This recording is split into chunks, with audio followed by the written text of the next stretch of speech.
Hi, this video will be for the volume by price study in Sierra Chart. This is one of the most commonly used studies in the entire software, and this video will be to show some of the most common settings and things that you should be aware of if you are using this study. And that is going to be it, so let's start. As you can see here, we have the main application window of Sierra Chart. We are connected to SC Data All Services for market data only. And I have one chart that has been unattached from the main application window, and it is set to the S&P 500 E-mini futures on a 15-minute price chart. So this video is going to be a basic introduction type of video to the volume by price, and we're going to cover some of the most important settings in the study. If at any time you need to reference instructions regarding this study, you should do that on the documentation for the study. The way we find it is by going to sierrachart.com. We can search for the documentation in the top right corner of the website. Let's say I do a search for volume by price. We can then see it is the first item selected, and here we are. This has all of the detailed documentation for the volume by price study, and you will also find similar documentation for the more complicated studies like numbers bars, TPO profiles, etc. So we'll have some step-by-step instructions here. Let's go on and talk about the study. So for the highest level of accuracy for this study, you need to make sure Sierra Chart is set to the tick-by-tick data configuration, and we need to check this in Trade Service Settings. Select File, then Data and Trade Service Settings, then select the Common Settings tab, and find the Intraday Data Storage Time Unit. This by default may not be set to 1 tick. In order to receive the highest level of accuracy for studies like the volume by price or numbers bars or any study that will use tick by tick data, you will set this, or you will need to set this to 1 tick. So just change it to that and apply all. And if you are changing this to 1 tick for the first time, you will need to re-download the data for all of your charts. So you'll select Edit, then Delete All Data and Download.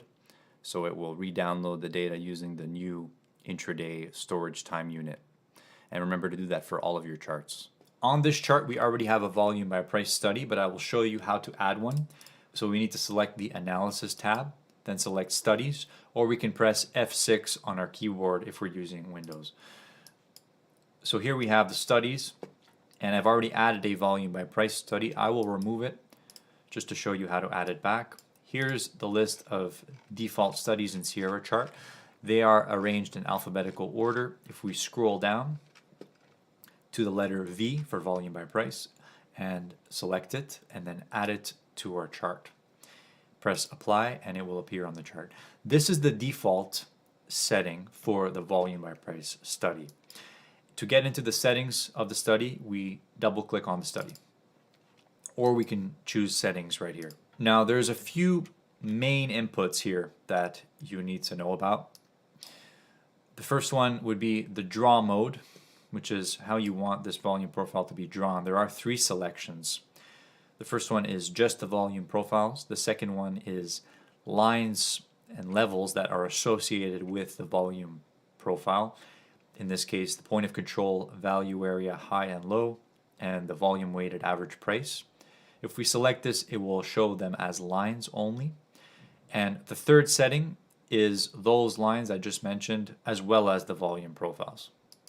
So if I select that, you'll see how it adds these lines to the chart, like the point of control, for example.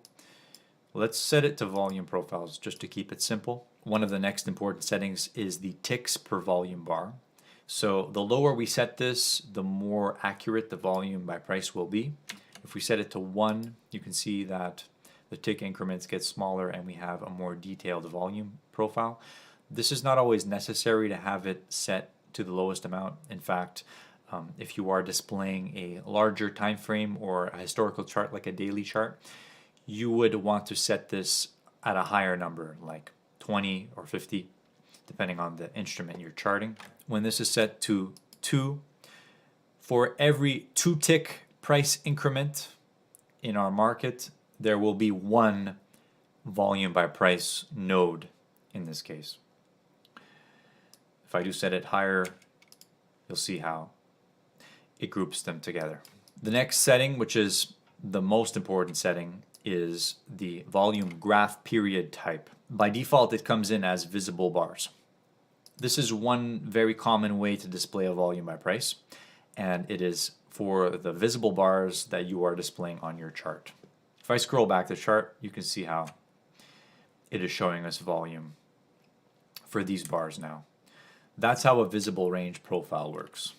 So as the older bars go away from the chart, as new bars come in, the volume profile will only show us the most recent bars that are showing in our chart. There are many other ways that we can display the volume profile, including multiple profiles based on fixed time or bar count. We can have one period based on bar count, and I will show you a few examples of how these are used as we go through the video. The next settings here are independent to which selection you have chosen for the volume graph period type.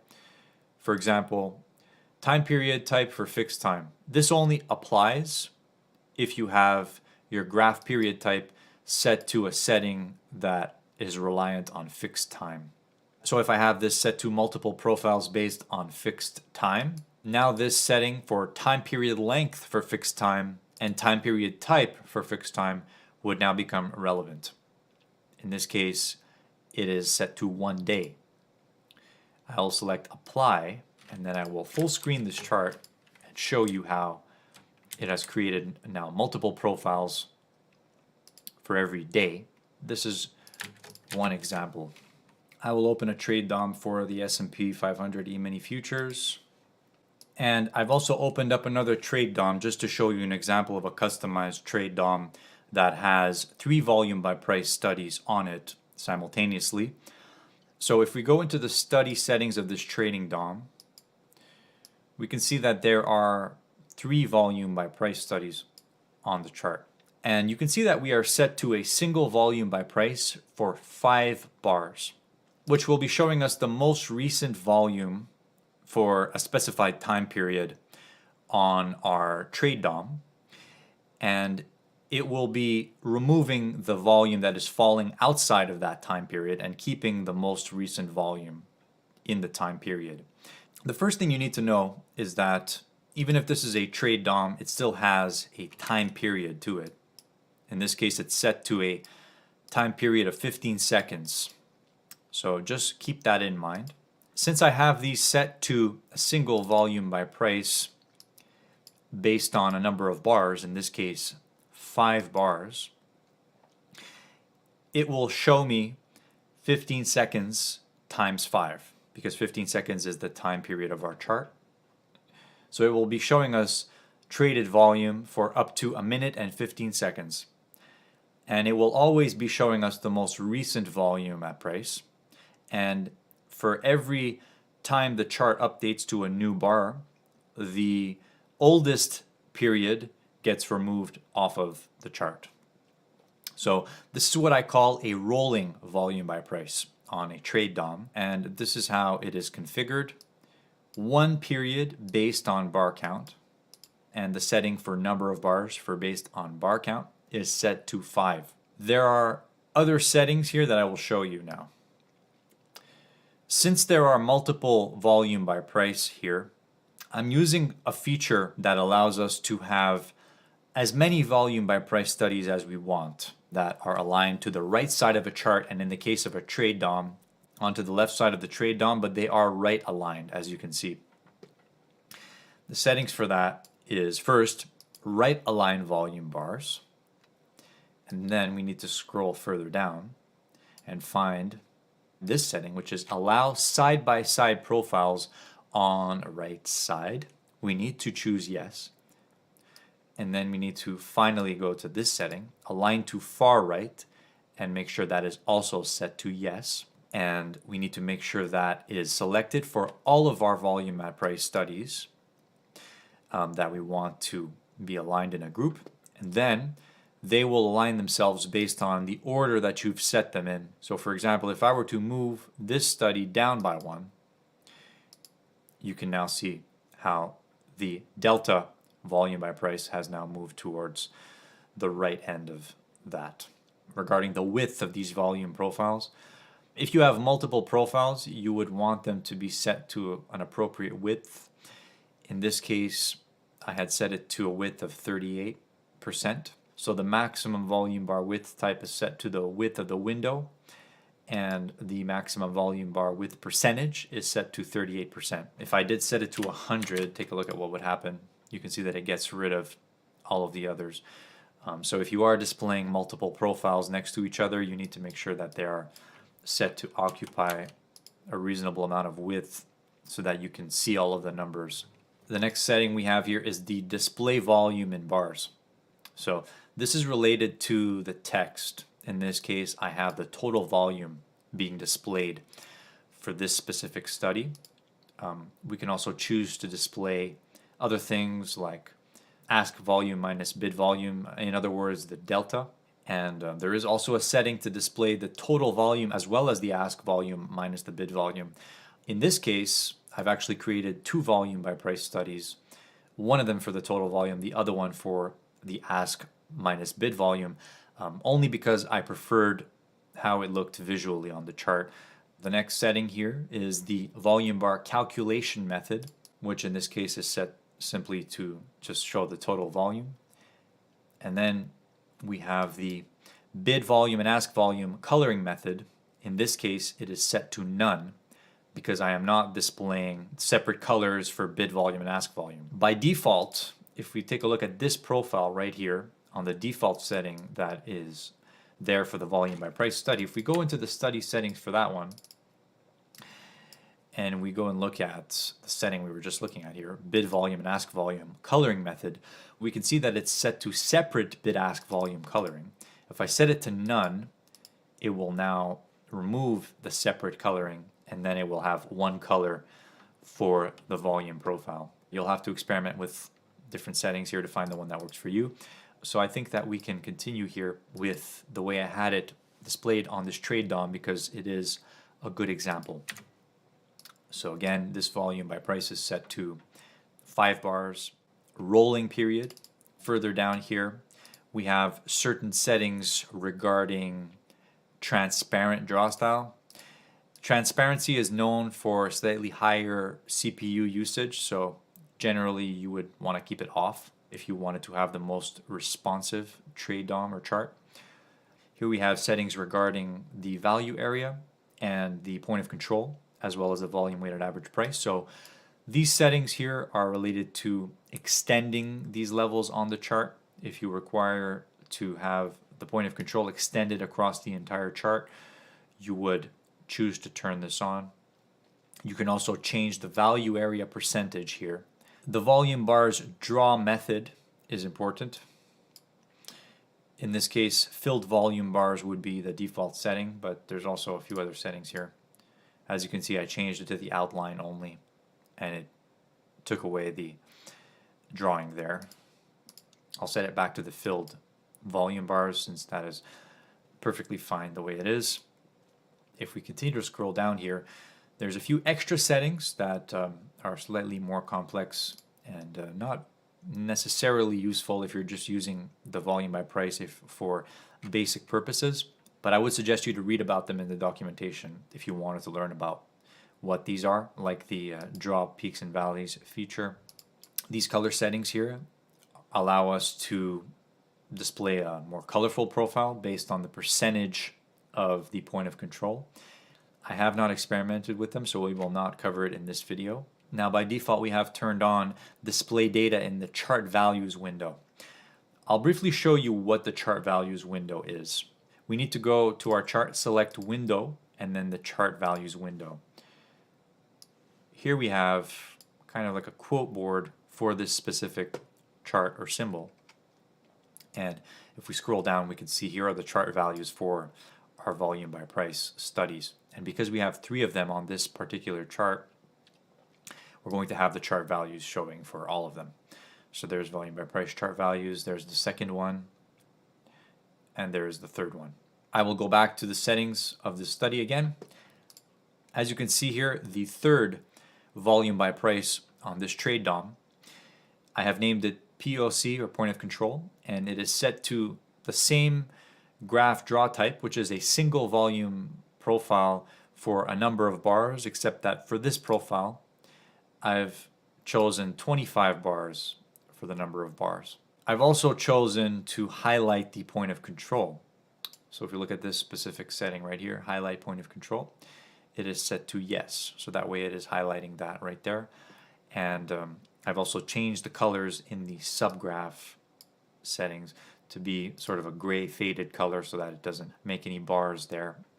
It is also supported to display certain chart values at the top and the bottom of a volume by price study. This is useful if we're using something like a session profile and we want to see what is the total volume for the session.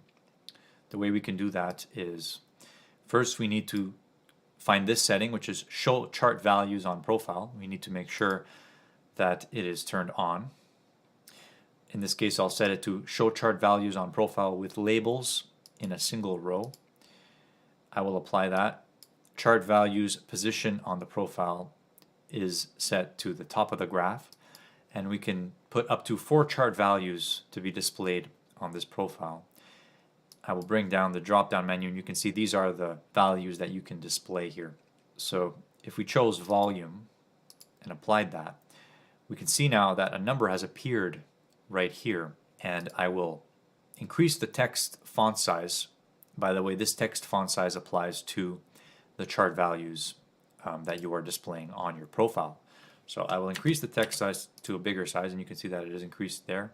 So as you can see, the number is being cut off here. The reason for that is because these two profiles are taking precedence over this one, and the setting for the width of these particular profiles takes precedence over this one right here. Now, if I were to make the chart full screen, we can now see that the volume here for that particular profile is being displayed on the top of the profile. So that is a useful feature, which is show chart values on the top of a volume profile, for example. Useful for session profiles. The next thing that I think you should know, and I think we'll conclude the video with this, is regarding the font and text size for the volume by price studies. And the text in the volume profiles will be set to the font in the chart graphics settings. You can also adjust the size of the font for a particular volume by price study by adjusting it in the study subgraph settings for that volume by price study. So let me show you. If I go to this chart and I go to the graphics settings and I find the fonts, the chart text for this chart will also be the same chart text that is used for the volume by price studies. For example, if I do change the font of this chart, it will change the font of those volume by price studies as well. If I do change the size of the font, you can see that the size of the font is not affected. The way you change the font size for the volume by price study is by going into the study itself and then going to the subgraphs tab. Now we need to find the volume numbers, text, color, and size. And this is where we change the font size. One thing that is worth knowing about the text size for a volume by price study is that when you go into the subgraphs tab and you set the width size to a value of 0 and select apply, now when we use the interactive scale range feature in Sierra Chart, which is the feature of clicking and dragging on the price scale to either increase or decrease the width of the price increments, take a look at what happens to the font size of the volume by price there. So you can see when I make that thinner, it makes the text size smaller to match the size of each price increment. So that is what will happen when you set it to a value of 0. If you do not want it to do that, you can go back into the subgraphs tab of that particular volume by price, volume numbers, text, color, and size, and set it to the value of the text size that you want, and then it will not change when you change the vertical scale like that. Still an interesting feature to know about. This was an introductory video for the volume by price study in Sierra Chart. Please stay tuned for future videos regarding other functionality in the software. You can find these videos on sierrachart.com on the video library page. Thank you. Take care.